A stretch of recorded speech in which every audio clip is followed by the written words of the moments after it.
Hello good morning આપણે ગઈકાલે જ્યારે મળ્યા ત્યારે આપણે સ્ટાન્ડર્ડ 6 માટે અહીંયા ઇંગ્લિશ સ્ટાન્ડર્ડ 6 છઠ્ઠા ધોરણની અંદર આપણે એક એક્ટિવિટી સમજ્યા એ એક્ટિવિટીની અંદર આપણે એના સ્પેલિંગ પણ તમને ફર્સ્ટ ટાઈમ હોમવર્કમાં આપેલા. આજે જે અમુક એક્ટિવિટી છે આપણને કે 2 થી 7 સુધીની, તો એની અંદર તમે ઘરે બેસી અને સરસ રીતે એમાં ફિલઅપ કરી શકો.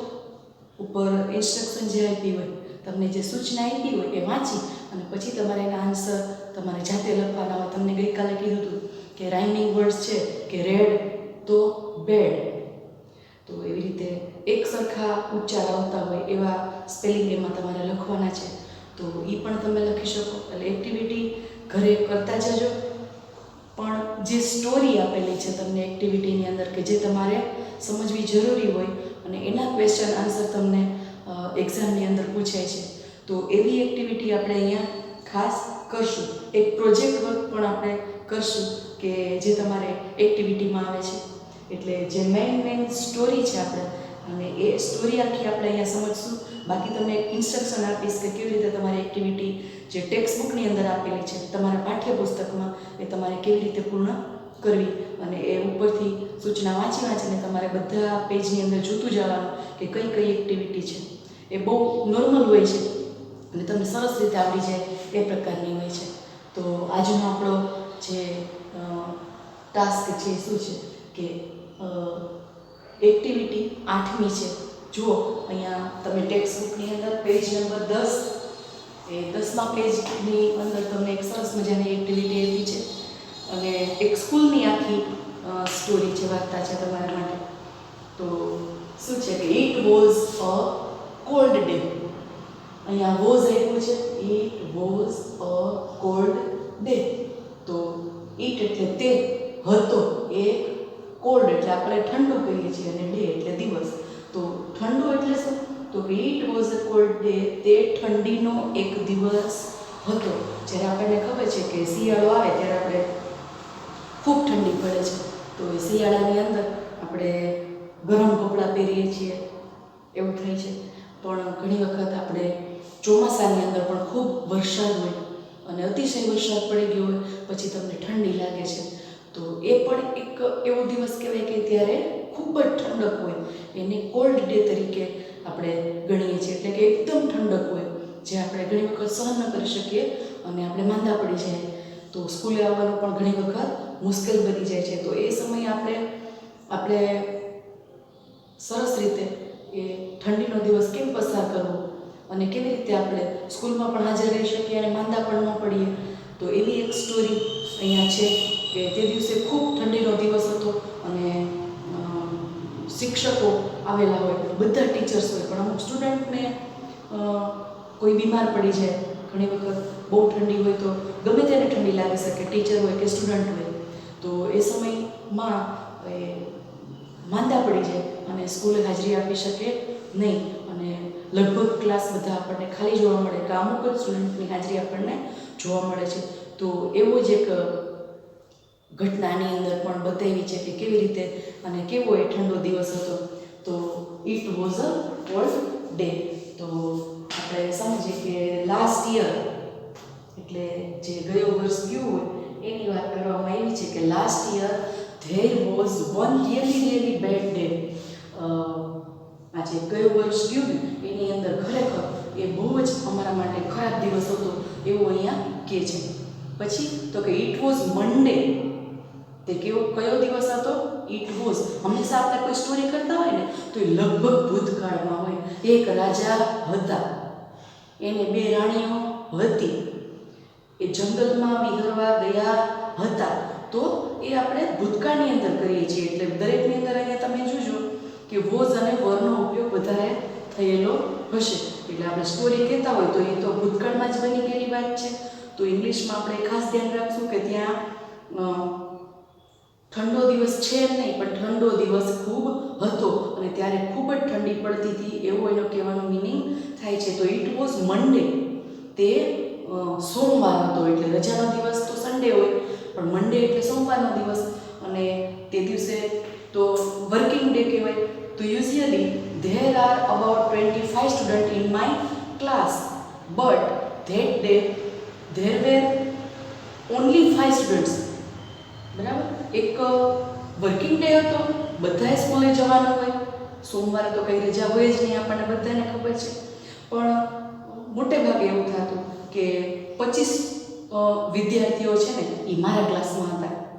એમ અહીંયા એક વ્યક્તિ વાત કરે છે કે મારા ક્લાસની અંદર 25 વિદ્યાર્થીઓ હતા, અને પણ એ દિવસ એવો હતો કે ત્યારે માત્ર 5 જ વિદ્યાર્થીઓ ક્લાસની અંદર હાજર હતા, એટલે પ્રેઝન્ટ હતા ને એ ખાલી 5 જ જણા હતા. તો ઇટ વોઝ રિયલી કોલ્ડ, અને તે દિવસે ખૂબ જ ઠંડી લાગતી હતી. ઇટ વોઝ રેઇનિંગ અ લોટ.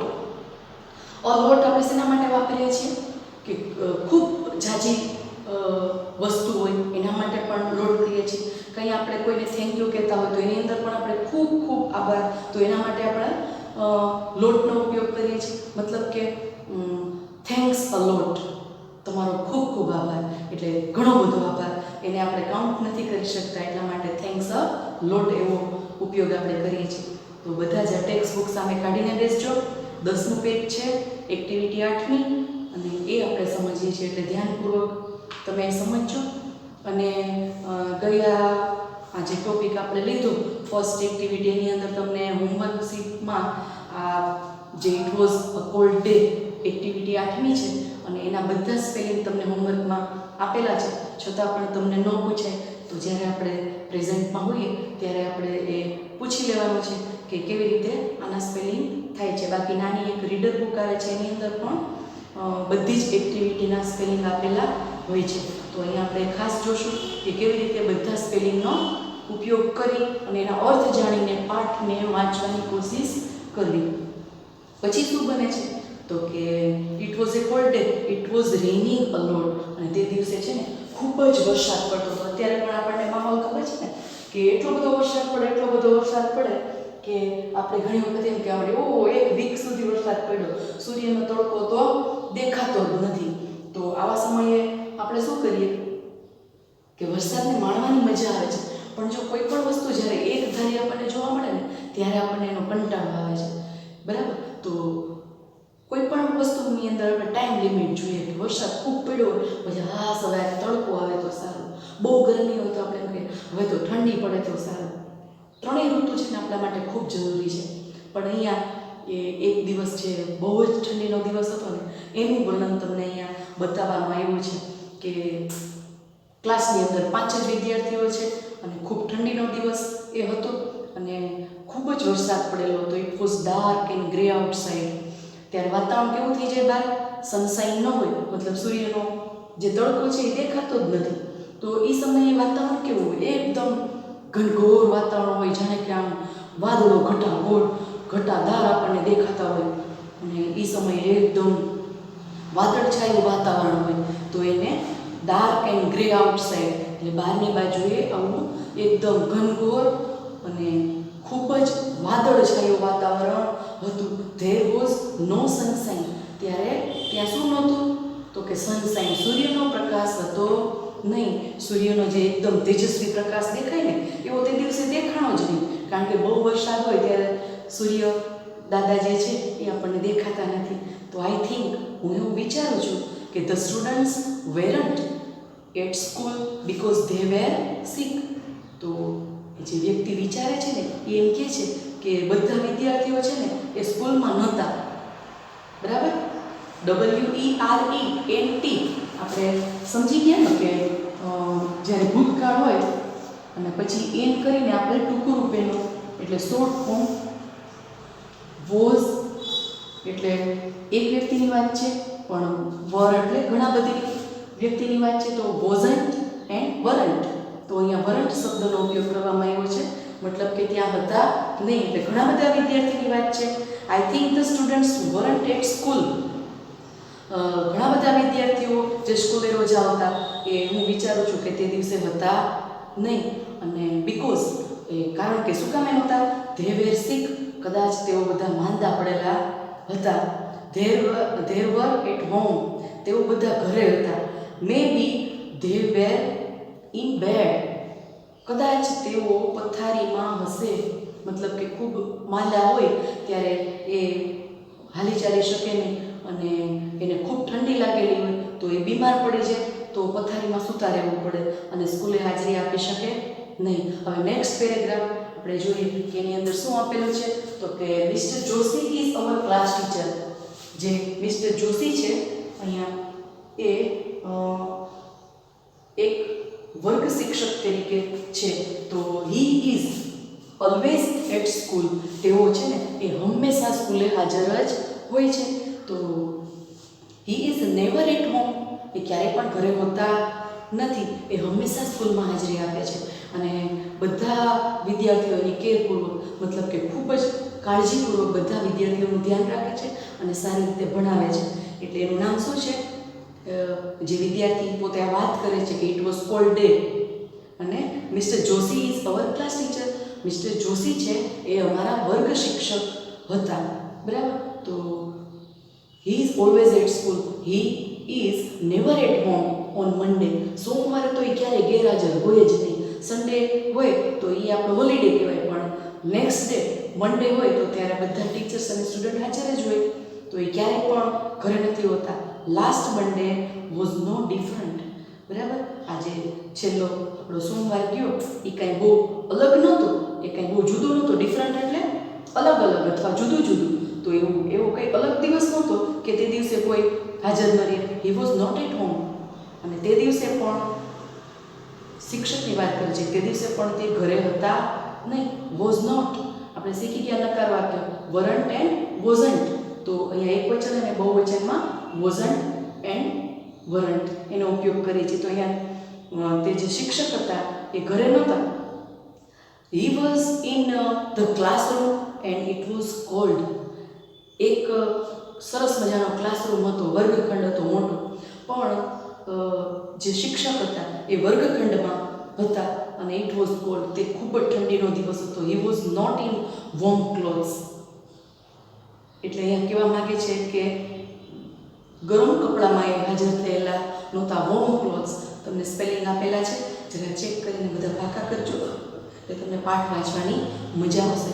કે તે જ્યારે ઠંડી ખૂબ લાગતી હોય ત્યારે આપણે ગરમ કપડાં પહેરીને સ્કૂલે હાજર થઈએ છીએ કે આપણને બીમાર ન પડી જાય અને આપણે ભણી પણ શકીએ અને આપણી તંદુરસ્તી પણ સાચવી શકીએ. તો એ શિક્ષક છે એની વાત કરે છે સ્ટુડન્ટ કે he was not in warm clothes, મતલબ કે ગરમ કપડાં. વોર્મ ક્લોથ્સ એટલે ગરમ કપડાં. તો અહીંયા WARM વોર્મ એટલે ગરમ થાય અને ક્લોથ્સ એટલે કપડાં. ક્લોથ એટલે એક કપડું. બરાબર. પણ બહુવચન હોય તો CLOTHES ક્લોથ્સ. તો વોર્મ ક્લોથ્સ એટલે ગરમ કપડાં તે દિવસે એણે પહેરેલા નહોતા. તો ઇનફેક્ટ, ફેક્ટ એટલે હકીકત અને ઇન એટલે માં. આપણે જે પ્રિપોઝિશન શીખી ગયા ઇન, આઉટ, અંડર, તો એ આપણે ધ્યાનથી જોશું. ઇનફેક્ટ એટલે હકીકતમાં શું થયું કે all the students felt cold. બધા છે ને એ શેનો અનુભવ કરતા હતા?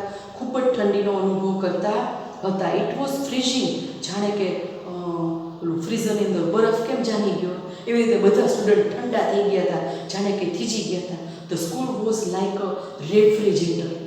એ દિવસ કેવો તો આખી સ્કૂલ જાણે કે રેફ્રિજરેટર જેવી હતી. તમને એમ લાગે કે ઓ બધી જગ્યાએ બરફ જામેલો છે. એમ કોઈ પણ ક્લાસમાં જાઓ તમને ઠંડા ઠંડા જ લાગે. એટલે આખી સ્કૂલ જાણે કે રેફ્રિજરેટર જેવી, ફ્રીઝ જેવી લાગતી હતી. Over room was like a freezer.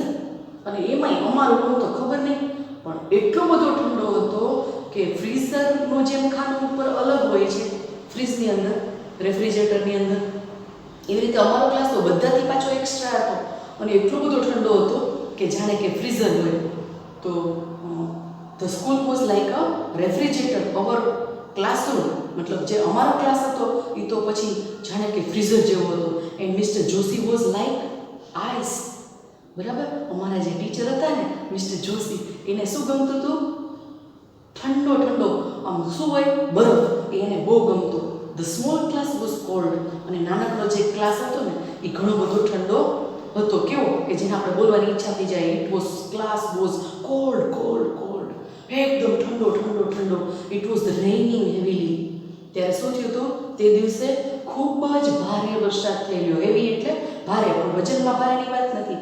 પણ એક ધારો વરસાદ એક વીક સુધી, બરાબર, એક અઠવાડિયા સુધી પડે કે એક પખવાડિયા સુધી પડે, બરાબર. સૂર્ય દેખાય નહીં, કપડાં સૂકવવા મુશ્કેલ થાય, બહાર નીકળવું હોય તો આપણે કોઈ પણ રેનકોટ કે છત્રી પહેરીને નીકળવું પડે, કારણ કે 15 દિવસ સતત વરસાદ ચાલુ હોય તો તમે ઘણા બધા ત્યારે અકળાઈ જાઓ છો અને સૂર્યની રાહ જોવા લાગો છો. એટલે કોઈ પણ વસ્તુ છે ને એ વધારે પડતી આપણે સહન કરી શકતા નથી. એ સમય કાં તો આપણે ઓવરકોટ પહેરી લઈએ, રેનકોટ પહેરીએ ને, તો એ સિઝનની અંદર આપણી તબિયતને સાચવવા માટે આપણે બધું જ કરવું પડે છે. તો the small class was cold. It was રેઇનિંગ heavily. તે દિવસે ખૂબ જ ભારે વરસાદ પડેલો છે. અહીંયા એબ્સ્ટ્રેક્ટ નાઉનનો ઉપયોગ કર્યો છે, બરાબર. તો જુઓ HEAVY, તો આ તમે હેવી થયું, બરાબર. પણ આ હેવીમાં શું કરવાનું છે? તો કે વી પછી જે વાય આપેલો છે તો વાય નો આય કરી દેવાનો છે. હેવી અને LY જ્યારે લાગે ત્યારે ભાવવાચક આ શબ્દ બની જાય છે. ખૂબ જ ભાર આમાં દેવામાં આવ્યો છે. કે કેવી રીતે? તો કે આપણે નથી કહેતા કે હું ખૂબ ખુશ છું ને ખૂબ આનંદમાં છું, તો આપણે શું કહીએ? આઈ એમ વેરી હેપી. તો હેપીની અંદર જે વાય હોય છે એટલે વાયનો આય કરી અને પછી આપણે LY લગાડીએ છીએ. તો હેપીલી, બહુ જ સુખપૂર્વક. તો એને એબ્સ્ટ્રેક્ટ નામ કહેવામાં આવે. સંજ્ઞા તો છે જ, નામ તો આપેલું જ છે, પણ કેવું છે? તો કે ભાવ, એકદમ ભાવથી બતાવેલું છે, બરાબર. તો હેવીલી, હેવીમાંથી વાય કાઢીને પછી હેવીલી લાસ્ટમાં LY લગાડવામાં આવે છે. એટલે આ ભાવવાચક કોઈ પણ શબ્દ છે એ બની જાય છે. કોઈ પણ સંજ્ઞાને પણ તમે આવી રીતે બનાવી શકો છો. એટલે કોઈ પણ સ્પેલિંગને અહીંયા ભારપૂર્વક બતાવવામાં જ્યારે આવ્યું હોય તો એ ભાવવાચક સંજ્ઞા તરીકે આપણે એને ઓળખીએ છીએ. Heavily, happily, lightly, politely. તો આ બધા LY જેની અંદર લાગે છે ને એ ભાવવાચક શબ્દ બની ગયો કહેવાય. અને એ આપણે ધ્યાનમાં રાખીને અહીંયા જોશું કે ખાલી હેવી નથી, ખાલી ભારની વાત નથી કરી, પણ અહીંયા ખૂબ જ ભારે વરસાદ પડેલો હતો. એટલે it was રેઇનિંગ heavily. I left the school early. અને અમે વહેલી તકે અમારી સ્કૂલને છોડી દીધી, બરાબર. ત્યાંથી નીકળવું પડે ને, કે નહીતર બહુ ઠંડી લાગી જાય તો પાછા આપણે માંદા પડી જઈએ છીએ. તો એ દિવસોની અંદર પણ આપણે આપણી હેલ્થને સરસ હિટ એન્ડ ફિટ રાખવી પડે. કોઈ પણ સિઝન હોય, કોઈ પણ આપણે મોસમ ચાલતી હોય, કોઈ પણ વેધર આપણને ગમે છે અને એ દુનિયામાં જરૂરી પણ છે. એનું આખું ઋતુચક્ર વ્યવસ્થિત ભગવાનનું ચાલે છે. પણ ઘણી વખત ખૂબ ભારે વરસાદ કે ખૂબ હિમવર્ષા પડે છે, નાના નાના સ્નોફોલ થાય છે, બરાબર. એટલે કે બરફ હોય ને એના ટુકડા વરસાદની સાથે પડતા હોય તો એ દિવસ છે એ આપણે ખૂબ સહન કરવો પડે. અને બહુ ઠંડી ન લાગી જાય એના માટે આપણે રેનકોટ, ઓવરકોટ અને મોટા મોટા પેલા બૂટ, ગમબૂટ કે જેમાં ચાલતા આપણને ક્યાંય પાણીની ઇફેક્ટ થાય નહીં અને ઠંડક લાગી જાય એના માટે આપણે બધી જ વ્યવસ્થા કરી લેતા હોઈએ છીએ. તો ઋતુ પ્રમાણે આપણે ચાલીને એને આપણે ઋતુને સાચવી લેવાની હોય છે અને દિવસોને સારી રીતે માણવાના હોય છે. કારણ કે ભગવાને કુદરતે એવી બધી ઋતુઓ બનાવી છે કે જેનો આનંદ આપણે અનેરો લઈ શકીએ છીએ, પણ એની અંદર આપણે આપણી હેલ્થને પણ સારી રીતે સાચવવાની છે. નેક્સ્ટ ડે, પછીના દિવસે શું થયું? તો કે next day the sun was shining. વાહ, જાણે કે બીજા દિવસે તો વરસાદ એકદમ થોભી ગયો. The rain stopped at night, મતલબ કે રાત્રે છે ને એ વરસાદ થંભી ગયો. આખો દિવસ ચાલુ રહ્યો પણ રાત્રે એને શાંતિથી આરામ લીધો વરસાદે. અને પછી next day the sun was shining. બીજે દિવસે સૂર્યનો પ્રકાશ દેખાવા માંડ્યો, મતલબ કે સૂર્યદાદા એકદમ ચમકવા લાગ્યા. સો એવરીથિંગ વોઝ ઓકે. અને હવે બધું જ બરાબર છે. હવે કાંઈ અમને ફરિયાદ નથી કે બહુ વરસાદ હોય તો પાછી ફરિયાદ થાય, બહુ ઠંડી પડે તો ભગવાન સામે આપણે આટલી ઠંડી હોય હવે તો થોડી ગરમી પડે તો સારું, બહુ વરસાદ હોય તો હવે તો થોડો વરસાદ રહી જાય કે સૂર્યદાદા દેખાય તો સારું, બરાબર. આપણે બધી ઋતુમાં કંઈક ને કંઈક કમ્પ્લેન ભગવાનને કરીએ છીએ, પણ બધી જ ઋતુ છે ને આપણા માટે, અને એમાંય પાછું ભારત દેશમાં બધી જ ઋતુને અનુકૂળ રીતે આપણને ભગવાને આપી છે અને એ આપણે માણતા શીખવું જોઈએ. કોઈ પણ વસ્તુમાં વધારે પડતી ફરિયાદ નહીં સાહેબ કે મને આવું કેમ, આવી ઋતુ કેમ, આમાં મજા નથી આવતી. ભગવાનની સામે આપણે પગ જ પછાડતા હોય, પણ આપણે વિચાર કરવાનો છે કે બધી ઋતુ છે એ આપણા માટે અનુકૂળ છે, આપણે જરૂરી છે. આપણે ખેતી પ્રધાન દેશ છે એટલે આપણને જો વરસાદ ન હોય તોય મુશ્કેલી, અતિશય ઠંડી ન હોય તોય મુશ્કેલી, બરાબર, અને શિયાળો ન આવે તોય મુશ્કેલી, કારણ કે શિયાળો, ઉનાળો અને ચોમાસું 3 પાક આપણે ખેતીમાં લેતા હોઈએ છીએ. અને આખો આપણો ભારત દેશ છે ને એ કૃષિ ઉપર ટકેલો છે, કેમ કે ઋષિ અને કૃષિની સંસ્કૃતિ આ ભારત દેશની સંસ્કૃતિ છે. અને જો એ આપણે ન સમજીએ તો આપણે ભારતમાં જન્મા છીએ ને એનું ગૌરવ આપણને ન લાગે. તો આ 3 ઋતુને સમજવાની છે, પણ એ વખતે આપણે હેલ્થને પણ બરાબર કેર કરીને સાચવવાની છે. તો સો એવરીથિંગ વોઝ ઓકે, બધું જ બરાબર હતું. ધેર વે 25 સ્ટુડન્ટ્સ, ખાલી 25 વિદ્યાર્થીઓ જે હતા, નોટ ઓનલી 5, ખાલી 5 વિદ્યાર્થી નહોતા માત્ર, પણ 25 વિદ્યાર્થીઓ હતા. તો but where was mister Joshi?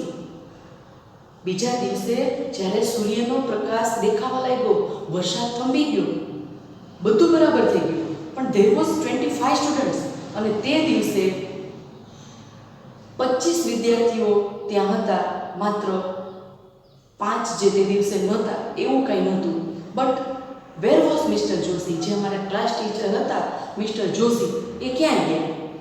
એટલે વિચાર થયો કે બધા હાજર છે, પણ અમારા ક્લાસ ટીચર જે જોશી સર છે એ ક્યાં ગયા? હી વોઝન્ટ ધેર, અને તેઓ ત્યાં હતા નહીં. એટલે વોઝન્ટનો ઉપયોગ કર્યો છે અહીંયા, વરન્ટ છે, એવી જ રીતે વોઝન્ટનો ઉપયોગ નકાર વાક્યની અંદર ભૂતકાળમાં થાય છે. તો અહીંયા વોઝન્ટ ધેર, મિસ્ટર જોશી મતલબ કે જે સર હતા ક્લાસ ટીચર, એ ત્યાં હાજર હતા નહીં. હી વોઝ એટ હોમ, અને એ ઘરે હતા. પણ શું થઈ ગયું હતું?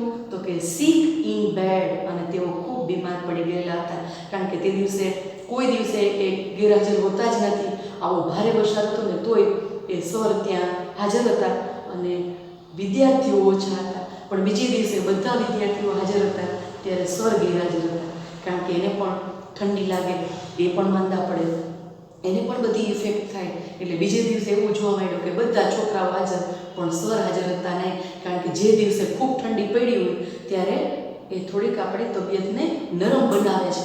એટલે તે દિવસે આપણે જો એ ઠંડી સહન કરવા માટે તત્પર થઈ ગયા હોય, પણ આપણા હેલ્થને તો કોઈ પણ સિઝન અસર કરે છે.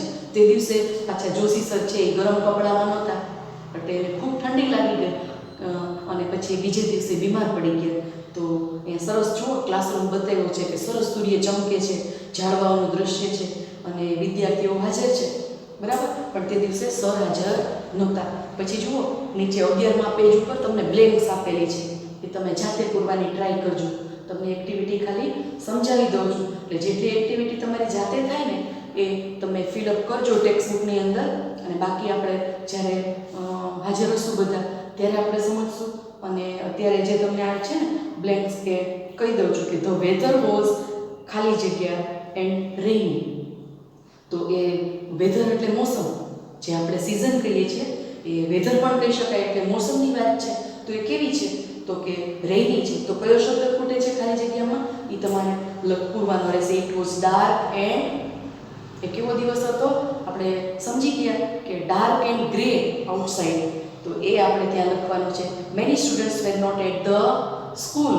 તો આવી રીતે બધી બ્લેન્ક્સ 10 બ્લેન્ક્સ ત્યાં આપી છે, અને એ આપણે પૂરવાની છે. અને પછી પેજ નંબર 12 ઉપર જુઓ કે ટ્રુ એન્ડ ફોલ્સ, મતલબ વિધાનોને સાચા અને ખોટા કરવાના છે. ત્યારે આપણે એ 5 એ આપેલા છે, એ તમારે જાતે ત્યાં બ્રેકેટની અંદર રાઈટ અને રોંગ ની નિશાની કરવાની છે. There were 5 student in the class that Monday, બરાબર. તો સોમવારે કેટલા વિદ્યાર્થીઓ હતા એ પાઠની અંદર આપણે ભણી ગયા છે. તો તમારે રાઈટ કે રોંગની નિશાની ત્યાં કરવાની છે. It was warm on Monday, અને ગરમીનો દિવસ હતો, કેવો? સોમવાર. તો ત્યારે બધા હાજર હતા, બરાબર. તો એ આપણે રાઈટ છે કે રોંગ એ એની અંદર લખવાનું છે. પછી આપણે જોઈએ છીએ કે એક્ટિવિટી 9 આપેલી છે. એની અંદર એક અર્ચના નામની છોકરી છે, બરાબર.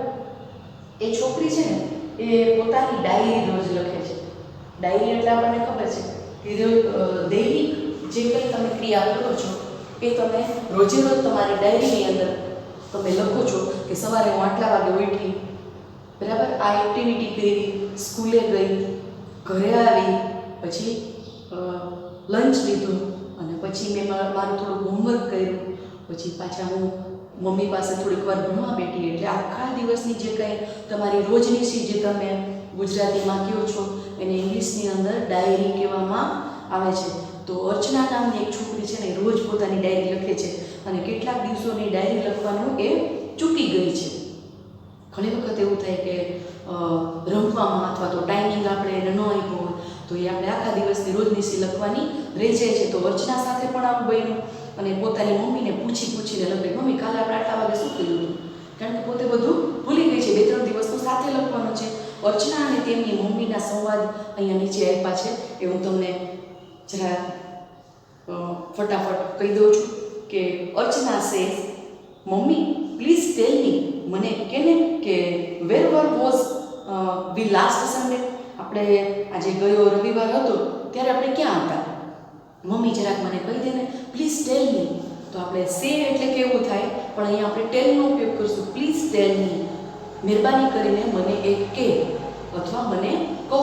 તો એના માટે આપણે પ્લીઝ ટેલ મી એવો યુઝ કરીએ છીએ. વેર વર વી લાસ્ટ સન્ડે, આપણે બધા રવિવારે જ્યારે છેલ્લો રવિવાર ગયો ત્યારે આપણે ક્યાં હતા, તો મમ્મીએ આન્સર આપ્યો. Mummy says we were on the farm, આપણે ખેતરની અંદર હતા. Archana says oh yes, what was the name of that big tree, અને હા આપણે ખેતરમાં તો હતા પણ ત્યાં મોટું ઝાડ હતું, એનું નામ શું હતું, તો એ બધું મમ્મીને પૂછીને લખે છે. Mummy says big tree, question પૂછે છે શું એને હું બિગ ટ્રી કહી શકું. Archana says one near the well, અને એની પાસે તને ખબર હોય તો એક મોટો કૂવો હતો. તો mummy says yes that was an amla tree, હા હવે મને યાદ આવી ગયું કે આમલાનું ઝાડ હતું. Archana says okay where was I on Friday afternoon, અને શુક્રવાર હતો ત્યારે આપણે ક્યાં હતા, બરાબર. એ રવિવારની વાત પૂરી થઈ ગઈ, તો શુક્રવારે ક્યાં હતા એ પણ મને લખાવ, કારણ કે મને આ 2-3 દિવસનું મારાથી ડાયરી લખાણી નથી. તો અર્ચના છે it was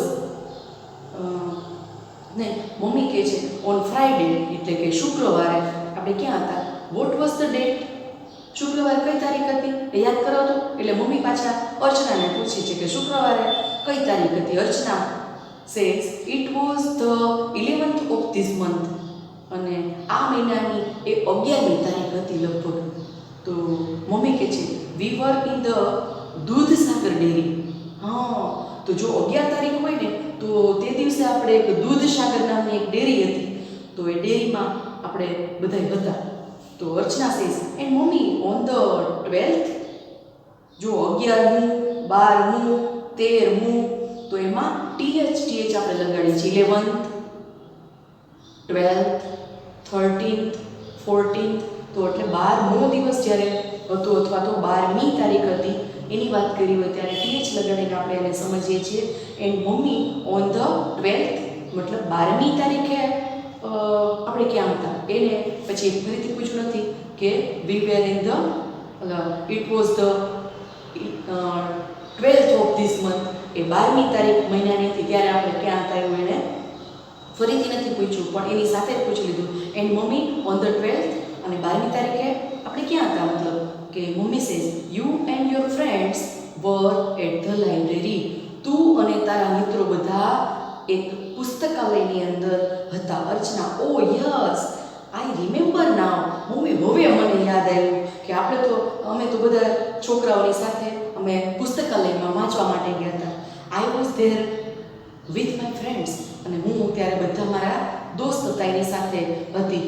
and on the 10th of this month, અને આ મહિનાની 10મી તારીખે 10મી 10th, તો 10મી તારીખે ક્યાં હતા mummy on the 10th of this month, આ મહિનાની જે 10મી તારીખ હતી you were at the doctor's clinic, અને તું એ ડૉક્ટરનું જે દવાખાનું છે ત્યાં હતી. ડૉક્ટર્સ જો આપણે અહીંયા સમજી શકીએ કે DOCTOR ડૉક્ટર થાય.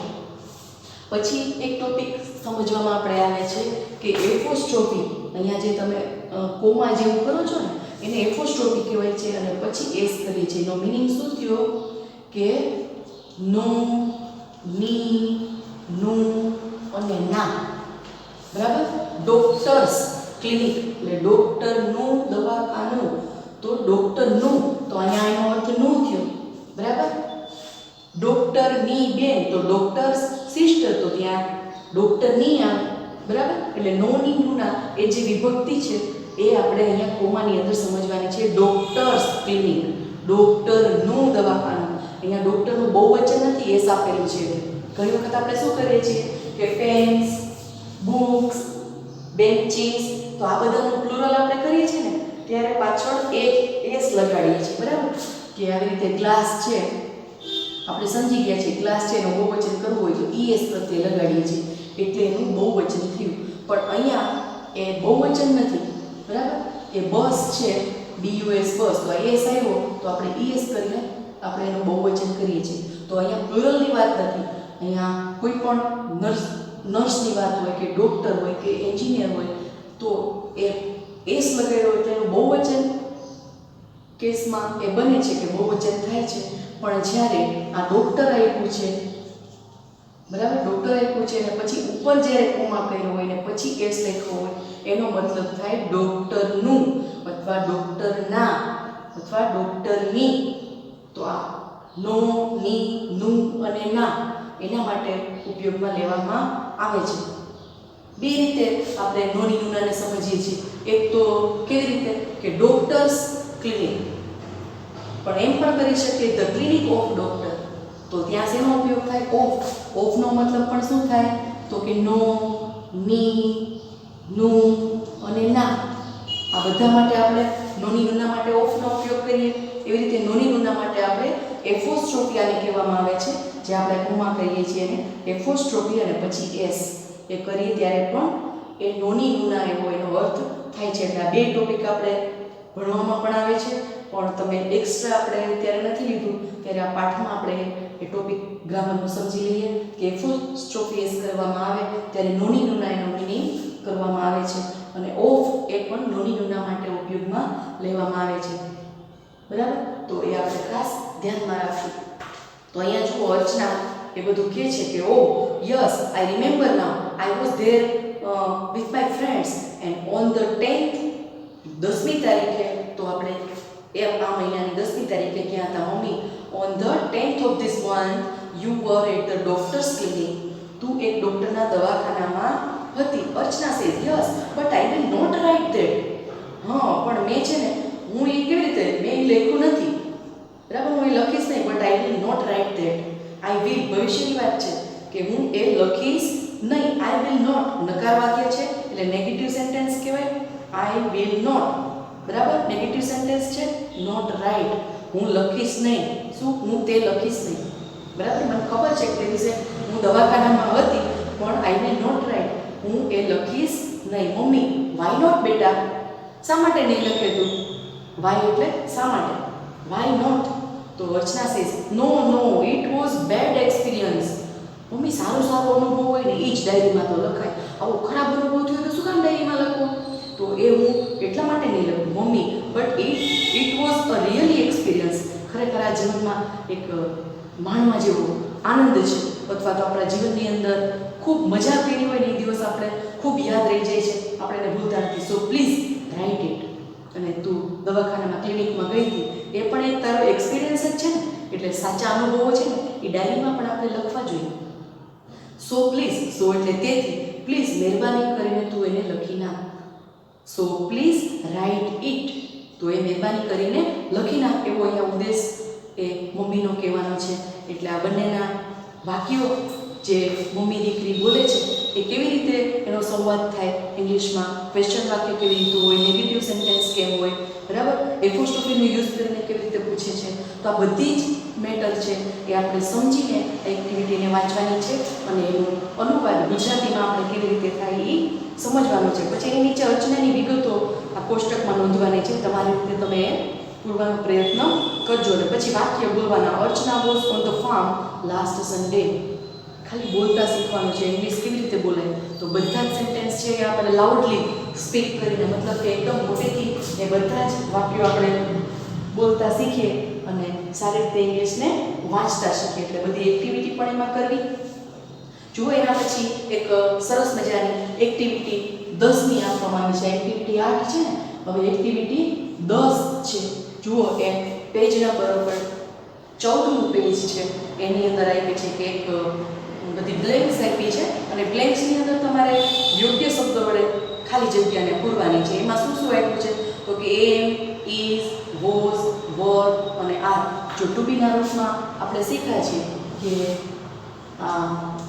એમ છે, પછી ઇઝ છે, પછી આર છે, એ ટુ બી ના રૂપમાં વર્તમાન કાળમાં આપણે એનો યુઝ કરીએ છીએ. અને બીજું તો કે વોઝ છે એ ભૂતકાળમાં કરીએ અને વર છે WERE, વર એટલે હતા, બહુવચનમાં, આ એકવચનમાં, આ પાછું બહુવચનમાં અને આ બે પાછા એકવચનમાં. એ આપણને ખબર છે, બરાબર. તો એ ટુ બી ના રૂપની અંદર આટલા બ્રેકેટની અંદર તમને આન્સર આપ્યા છે એક્ટિવિટીની અંદર, બરાબર. એ તમારે બ્લેન્ક્સની અંદર પૂરવાના છે. ક્યાં ક્યું ફિટ બેસે છે એ જોવાનું તમારે. નીચે જોવા આપી છે બ્લેન્ક્સ ટુડે, પછી ખાલી જગ્યા એન્ડ સેટરડે. તો ત્યાં શું કરશું તો કે ટુડેની વાત છે તો ભૂતકાળની વાત નથી, આજની વાત છે તો વોઝ વર આવશે ને.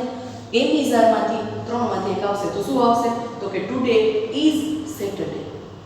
આજે શનિવાર છે. પણ યસ્ટરડે બીજી ખાલી જગ્યા આપી છે કે યસ્ટરડે ગઈકાલ હોય તો ત્યાં વોઝ અથવા વર આવે, કારણ કે ભૂતકાળની વાત છે. યસ્ટરડે એટલે ગઈકાલ અને ટુમોરો એટલે આવતીકાલ. તો આવતીકાલ એટલે ભવિષ્યકાળ થઈ ગયો, ગઈકાલ એટલે ભૂતકાળ થયું. તો ભૂતકાળમાં વોઝ કે વરનો યુઝ કરવામાં આવે. Yesterday was Friday.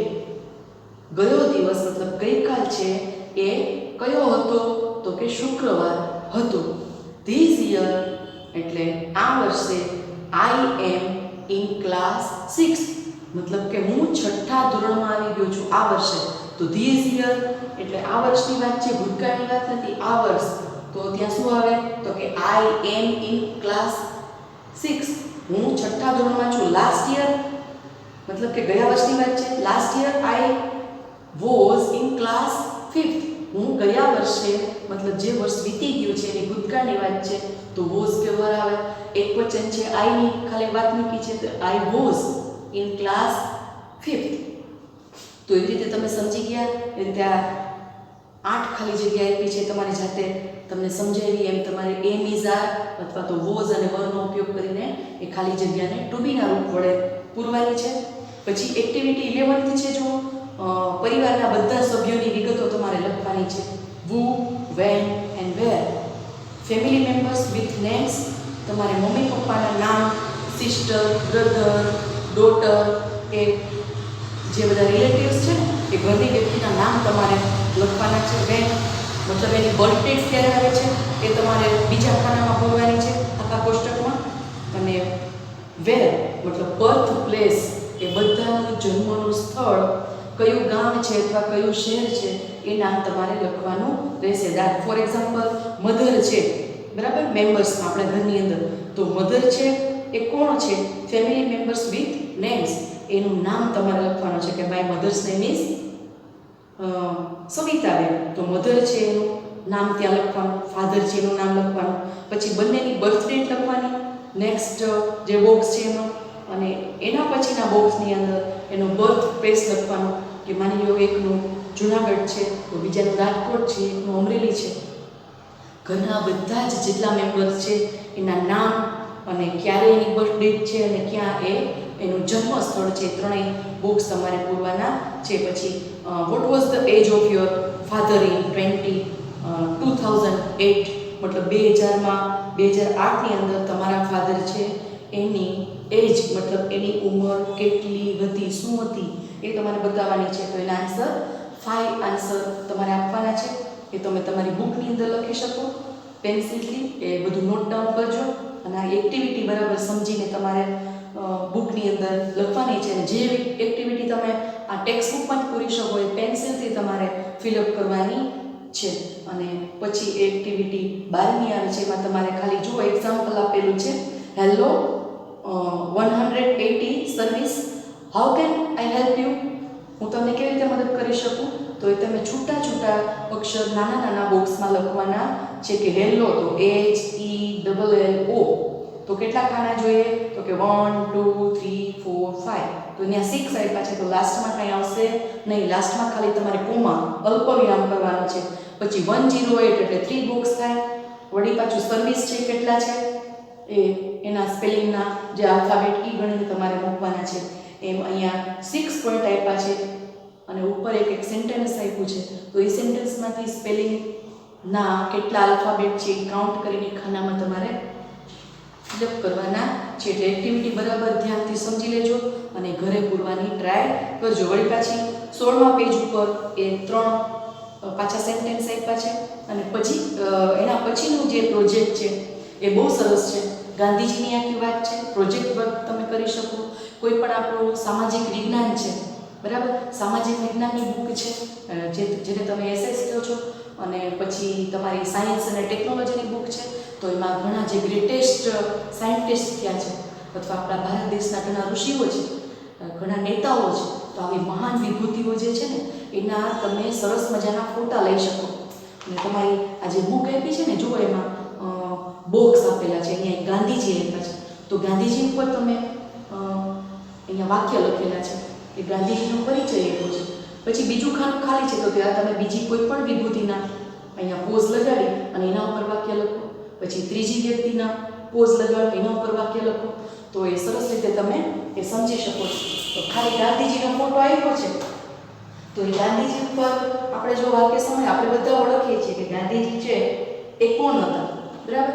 તો એ ગાંધીજી માટે આપણે સમજી શકીએ કે ગાંધીજી આપણા ભારત દેશના એક નેતા હતા, મહાન નેતા કે જેમણે સત્ય અને અહિંસાનો ખૂબ આગ્રહી હતા. તો એના વિશે આપણે જાણીએ છીએ. તો આવું સરસ મજાનો પ્રોજેક્ટ વર્ક કરો.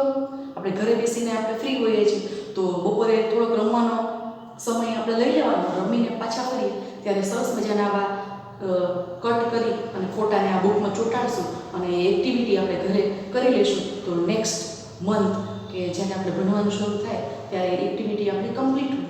તો એમાં તમે સારા સારા વિભૂતિઓ દેશની જે થઈ ગઈ એના ફોટા છે એ કટ કરી આમાં લગાવી એના ઉપર તમારે 2 કે 3 વાક્ય લખવાના છે. અહીંયા જુઓ ગાંધીજીનું આપેલું છે, તો એ આપણને ખબર છે ગાંધીજીનો કેટલું એ સરસ કામ કરીને આ દેશ ઉપર ગયા. અંગ્રેજોને આપણે સાદી ભાષામાં કહીએ તો તગેડી મૂક્યા હતા.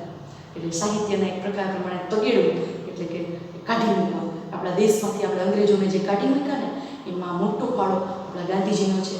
અને કેવી રીતે લડત ચલાવીને આખા દેશને આઝાદી અપાવી. આજે 70 વર્ષ થઈ ગયા છતાં પણ આપણને એવું નથી લાગતું કે આપણા દેશની અંદર આ કાર્ય કોણ કર્યું છે. આપણે એને યાદ કરવા જોઈએ. તો આવા મહાન નેતાઓ છે કે જેણે આપણા દેશ માટે સારું કાર્ય કરેલું છે. તો આવા લોકોની યાદી માટે, એને યાદ કરવા માટે આપણે એક્ટિવિટી કરવાની છે. અને આવું સરસ પ્રોજેક્ટ પર તમે ઘરે કરજો અને જ્યારે આપણે મળશું ત્યારે હું તમારું સરસ રીતે ચેક કરી અને કહીશ કે કોનું સરસ મજાનું બન્યું છે, બરાબર. એવી સારી વિભૂતિઓને ફોટા એકત્ર કરી અને તમારે અહીંયા એને ચિપકાવી દેવાના છે અને સરસ એના વિશે 2 વાક્યો લખવાના છે. જુઓ ગાંધીજી વિશે તમને વાત કરું કે વી સેલિબ્રેટ 2 ઓક્ટોબર. 2 એટલે બીજી ઓક્ટોબરનો જે દિવસ છે એ આપણે શેની ઉજવણી કરીએ છીએ? તો કે ગાંધી જયંતિની ઉજવણી આપણે કરીએ છીએ. તો we celebrate 2 October as Gandhi Jayanti. We lovingly call Gandhiji Bapu. આપણે પ્રેમપૂર્વક અથવા સ્નેહથી આપણે એને બાપુ તરીકે ઓળખીએ છીએ. બાપુ કહીએ એટલે સમજાય છે કે ગાંધી બાપુની વાત કરવામાં આવી છે. અને એના માટે બહુ સરસ એક શબ્દ લખેલો છે કે જવાન ડોસલો. એ વૃદ્ધ હતા, એના માટે ડોસલો શબ્દ વાપર્યો છે, પણ આગળ શબ્દ શું વાપર્યો છે? જવાન ડોસલો. એ કતારની અંદર ચાલતા હોય કે ગ્રુપની અંદર ચાલતા હોય, હંમેશા આગળ હોય. અને એની જે વયોવૃદ્ધ હતા છતાં પણ એની જે જુવાની જાણે કે આમ દેખાતી હોય એની ચાલની અંદર. સાથે લાકડી હતી, પણ લાકડી તો ખાલી શો માટે રાખી હોય એવું લાગતું હતું. લાકડીના ટેકે નહોતા ચાલતા, એટલે એને જવાન ડોસલું નામ આપવામાં આવ્યું છે. આપણને ગૌરવ થાય કે આપણા ભારત દેશની અંદર આવા મહાન નેતાઓ છે અને એ નેતાઓને જો આપણે જાણતા ન હોઈએ તો ભારત દેશનું ગૌરવ છે એ નકામું છે. તો આવા નેતા કે જેની આપણે આટલા વર્ષો વીતી ગયા આઝાદી, અને છતાં પણ આજે આપણે એને એવા ને એવા યાદ કરીએ છીએ કે જેમ કે કૃષ્ણ ભગવાન હતા. 5000 વર્ષ ઉપરના વર્ષો થઈ ગયા, પણ આજે કૃષ્ણનું ચરિત્ર આપણા મગજની અંદર એવું ને એવું છપાયેલું છે. જન્માષ્ટમી આવે ને કૃષ્ણને યાદ ન કરીએ એવું બનતું નથી. સરસ મજાનો માહોલ હોય, કૃષ્ણને યાદ કરવાનો મટકી ફોડના કાર્યક્રમ થાય, બરાબર, રાસલીલા કરવામાં આવે અને ઠેર ઠેર મંદિરોની અંદર ભગવાનની પૂજા થતી હોય. એટલે આપણને એવો માહોલ જોવા મળે કે જાણે કે આજે જ કૃષ્ણનો જન્મ થયો છે. તો મિત્રો, તમે ખરેખર એ જોશો ને ત્યારે તમને આ રૂવાટા ઊભા થઈ જાય કે વાહ, કૃષ્ણને તો આટલા બધા વર્ષ થઈ ગયા, છતાં પણ આપણે એને યાદ કરીએ છીએ. આવી મહાન વિભૂતિઓને પ્રોજેક્ટ બનાવીને આપણે યાદ કરવાના છે કે એ લોકો કેવા હતા, બરાબર. તો અહીંયા આપ્યું છે કે he was Born in Porbandar in 1869. 1869ની વાત છે, બરાબર. અત્યારે 1900 એક બીજું સંવત ગયું અને ત્રીજું અત્યારે આ 2000 પછીનું આ 20 વર્ષ ગયા. તો એ આખા કેટલા વર્ષો પહેલાંની વાત થઈ ગઈ. તો પોરબંદરમાં એમનો જન્મ 1869માં થયો હતો. His father's name was Karamchand and his mother's name was Putlibai. Putlibai એમની માતાનું નામ હતું અને મોહનદાસની સાથે કરમચંદ આપણે લગાડીએ છીએ. કરમચંદ એના પિતાજીનું નામ હતું, એટલે મોહનદાસ કરમચંદ ગાંધી એનું ફૂલ નેમ હતું. His wife's name was Kasturba. Kasturba એમના પત્ની હતા. He studied in Rajkot. તેઓ રાજકોટમાં ભણેલા હતા. He believed in truth and non violence. હંમેશા સત્ય અને અહિંસાના માર્ગ ઉપર ચાલતા હતા અને એમાં એની માન્યતા વધારે હતી, એમાં જ એ માનતા હતા. He also believed in simplicity and equality. અને એ હંમેશા માનતા, શું માનતા? તો કે સિમ્પ્લિસિટી, એકદમ સાદગી, એટલે સાદું રહેવું અને ઉચ્ચ વિચાર કરવા, એમાં એ માનતા હતા. અને બીજું શું માનતા હતા? ઇક્વેલિટી, હંમેશા સમાનતાથી રહેવું, બરાબર, એકતાથી રહેવું. આપણા ભારત દેશની અંદર બધા ડિફરન્ટ ટાઈપ હોય, બરાબર, જેને આપણે કહીએ અલગ અલગ પ્રકારના માણસો છે, એનો વેશ જુદો છે, એની બુદ્ધિ જુદી છે, એનું ગજવું જુદું છે, મતલબ બધા એક સરખા નથી કમાતા, પણ બધાનું લોહી લાલ ભગવાન એક જ સરખું બનાવે છે. એટલે આપણે મનુષ્ય જાતે ઇક્વલિટીમાં રહેવું જોઈએ. સમાનતાનો ભાવ, સમાનતાનો અધિકાર, એકતા, આવા શબ્દો ગાંધીજી ખાસ માનતા હતા કે હંમેશા આપણે એક બનીને રહેવું જોઈએ અને એકતા અને સાદગીમાં જ હંમેશા એવો જીવતા હતા. હી ફાઉટ ફોર ફ્રીડમ. અને એણે સ્વતંત્રતા માટે ખૂબ લડત ચલાવી. વી કોલ હિમ, આપણે એમને કહીએ છીએ the father of the nation. આપણા રાષ્ટ્રના એ પિતા હતા, એટલે એને બિરુદ આપવામાં આવ્યું છે ફાધર ઓફ ધ નેશન. આપણા રાષ્ટ્રના અથવા આપણા દેશના એ રાષ્ટ્રપિતા તરીકે આપણે એમને ઓળખીએ છીએ. તો આ એમની 4-5 વાક્યોની અંદર આપણે એમના જીવનની વાત કરી કે કેવા હતા. તો આવી રીતે પ્રોજેક્ટ વર્કની અંદર પણ તમે આમાંથી 2-3 વાક્ય લઈ અને ગાંધીજી વિશે લખો છો. એ તમારી એક્ટિવિટીમાં લખેલું જ આપ્યું છે, પણ નેક્સ્ટ બીજા જે તમારે ફોટા લગાડવાના છે એ કોઈ પણ વિભૂતિના તમે લગાડી શકો, કોઈ ક્રાંતિકારી હોય એના પણ લગાડી શકો. દાખલા તરીકે ઝાંસીની રાણી લક્ષ્મીબાઈ, એનો ફોટો લગાવો અને બાજુમાં તમે એના વિશે, એના જીવન વિશેના 2 વાક્યો લખો, 2 થી 3 વાક્ય લખો પેન્સિલથી અને સરસ મજાનું પ્રોજેક્ટ વર્ક બનાવજો. હું એને જરૂરથી ચેક કરીશ. તો આ જે એક્ટિવિટીઓ આપણે સમજ્યા એ તમારે સારી રીતે ઘરે યાદ કરીને ટેક્સ્ટ બુકની અંદર પૂરવાની છે અને સરસ રીતે એને સમજવાનું છે. તો જે આપણે it was cold day activity 8 આપણે સમજ્યા, 10મી એક્ટિવિટી સમજ્યા, બરાબર. અને પછી આપણે ગાંધીજી વિશેનું એમનું જીવન કેવું હતું એ સમજ્યા અને એવી રીતે આપણે પ્રોજેક્ટ વર્ક કરવાનો છે. આ 3 વાત આપણે સમજ્યા અને પછી છે ને આપણે યુનિટ 2 લેવાનું છે, ત્યારે ફરીથી આપણે પાછા મળશું અને યુનિટ 2 ને આપણે ન્યાય આપવાની કોશિશ કરશું. ત્યાં સુધી આવજો.